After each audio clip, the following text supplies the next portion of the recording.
Introduction. Emas is 12-item scale that have consist of 5 response scale by Bluma Goldberg, E. Sharon Britnell, and Jack Goldberg. This assessment was published in 2002. Revised format was derived through additional studies and through item response theory analysis by Aaron M. Ickman in 2012. Emas was improved by reducing the item response to 4 categories. Purpose. Emas assess aspect of activity meaning with particular emphasis on the activity's congruity with one's value system and needs. Emas was developed to measure the extent of engagement in meaningful activities, to capture the client's perception of themselves in particular situation. Emas also can be evidence of competence and mastery. And lastly, Emas can be used for therapeutic interventions to evaluate process and outcomes. Type of assessment: self-rated and standardized assessment. Components being assessed: self-care, work and productivity, play and leisure. Target population: based on past research, Emas already done by persons who suffer mental illness, college students, older adults, age range from 18 to 100 years old, contraindication, mental retardation, unstable psychiatric patient. To complete this assessment, the clients or the patients must able to evaluate themselves and make their own perception on the situation. Administration procedure: therapists prepare the questionnaire for the patient. Therapists give explanation related to assessment to the patient and make sure the patient understand all the items. There are 4-point scale based on lab manual book: 1, 2, 3, 4. 1 rarely, 2 sometimes, 3 usually, 4 always. Patients start to complete the assessment, and after patient finish completing the assessment, the therapist will calculate and interpret the result. Administration time: 10 to 15 minutes. Let's take a look on this video. Assalamualaikum Puan, saya Natasha, terapis pada hari ini. Saya akan berikan kepada Puan satu assessment, iaitu Engagement in Meaningful Activity Survey, di mana melalui assessment ini kami boleh dapatkan persepsi Puan dan juga pemahaman Puan mengenai aktiviti yang Puan telah lakukan dalam hidup Puan, sama ada bermakna atau tidak di dalam hidup Puan. Apa yang perlu Puan buat adalah Puan hanya perlu baca dan fahamkan soalan ataupun ayat ini. Lepas tu Puan boleh pilih bulatkan 1, 2, 3 atau 4. 1, rarely, sangat jarang, sometimes, jarang, usually, selalu, dan always, sangat selalu ataupun kerap.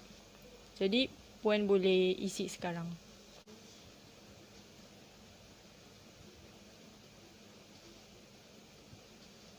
Baiklah, saya tambahkan semua skor Puan dan saya dapati skor Puan adalah 25.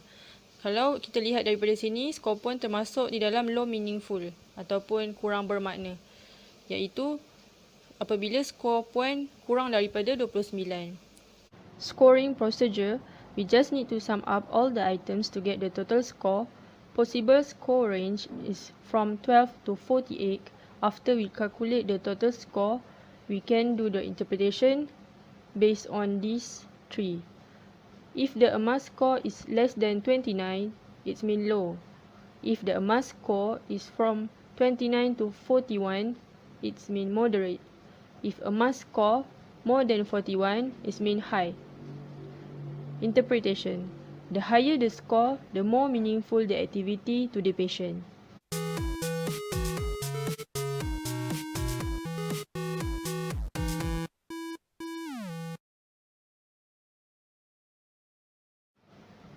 Psychometric properties.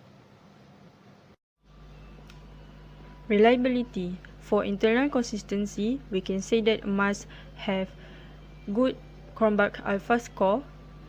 For corrected item total correlations, the Cronbach alpha score for Emas is range from non-acceptable to good and acceptable.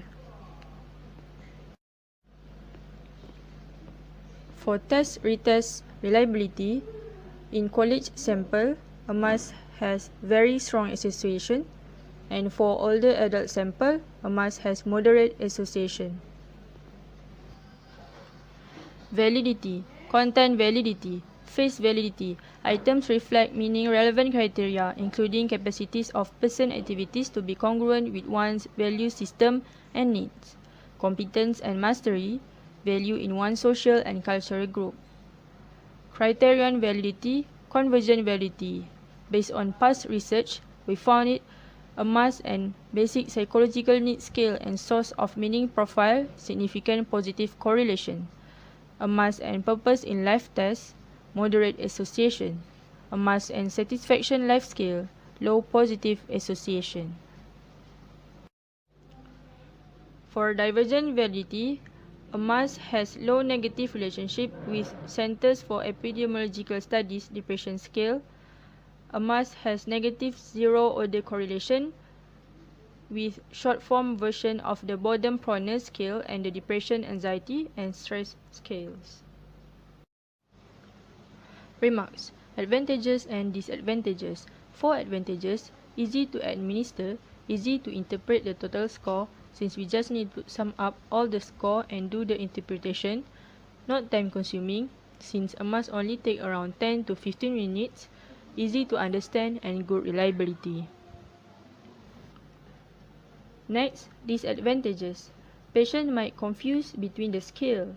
Patient might overestimate or underestimate themselves. No predictive validity study, and Emas have low to moderate level of validity. Suitability to be used with Malaysian population. This assessment is suitable to use with Malaysian population because all the items does not have any content that's sensitive about culture or religion.